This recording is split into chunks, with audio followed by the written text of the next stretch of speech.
Hi friends, welcome back to our channel. So ఈరోజు ఈజీగా సింపుల్గా క్యాలీఫ్లవర్ ఫ్రై అయితే మీతో షేర్ చేయబోతున్నాను. సో ఈ షేప్లో కట్ చేసుకున్నానండి, అంటే ఈ సైజులో కట్ చేసుకున్నాను అనమాట క్యాలీఫ్లవర్ని. ఇక్కడ వాటర్ నేను ఆల్రెడీ బాయిల్ చేశాను. ఇప్పుడు ఇందులో కట్ చేసుకున్న క్యాలీఫ్లవర్ యాడ్ చేసుకోవాలి. సో ఇలా హాట్ వాటర్లో క్యాలీఫ్లవర్ వేయడం వల్ల ఇందులో ఏమన్నా పురుగులు అవి ఉంటే పోతాయి. ఓకేనా. ఇందులోనే ఉప్పు, అలాగే ఒక హాఫ్ టీ స్పూన్ వరకు పసుపు కూడా యాడ్ చేసుకోండి.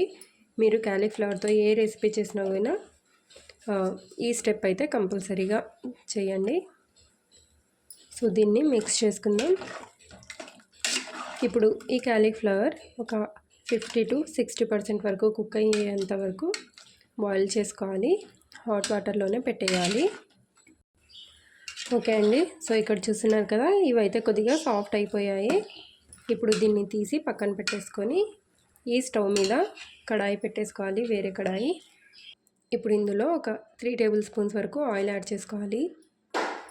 సో ఆయిల్ కొద్దిగా హీట్ అయిన తర్వాత ఇందులో సన్నగా కట్ చేసి పెట్టుకున్న ఆనియన్స్, పచ్చిమిర్చి, కరివేపాకు ఈ 3 యాడ్ చేసుకోవాలి. చాలా సింపుల్ వేలో చూపిస్తున్నానండి. ఇందులో వేసేది ఇంతే, ఇంకా వెజిటేబుల్స్ టమాటా కూడా అవసరం లేదు. జస్ట్ ఒక చిన్న ఆనియన్, అలాగే ఒక 3 పచ్చిమిర్చి, కొద్దిగా కరివేపాకు యాడ్ చేసుకొని ఇవి బాగా మంచి కొద్దిగా కలర్లో వచ్చేంత వరకు ఫ్రై చేసుకోవాలి.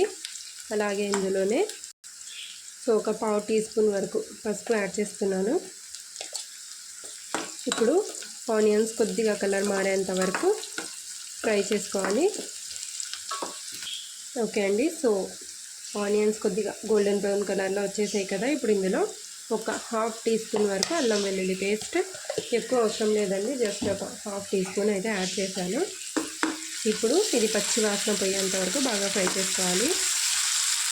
ఓకే అండి. సో ఇక్కడ బాగా ఫ్రై అయిన తర్వాత ఇప్పుడు ఇందులో మనం బాయిల్ చేసి పెట్టుకున్న క్యాలీఫ్లవర్ యాడ్ చేసుకోవాలి.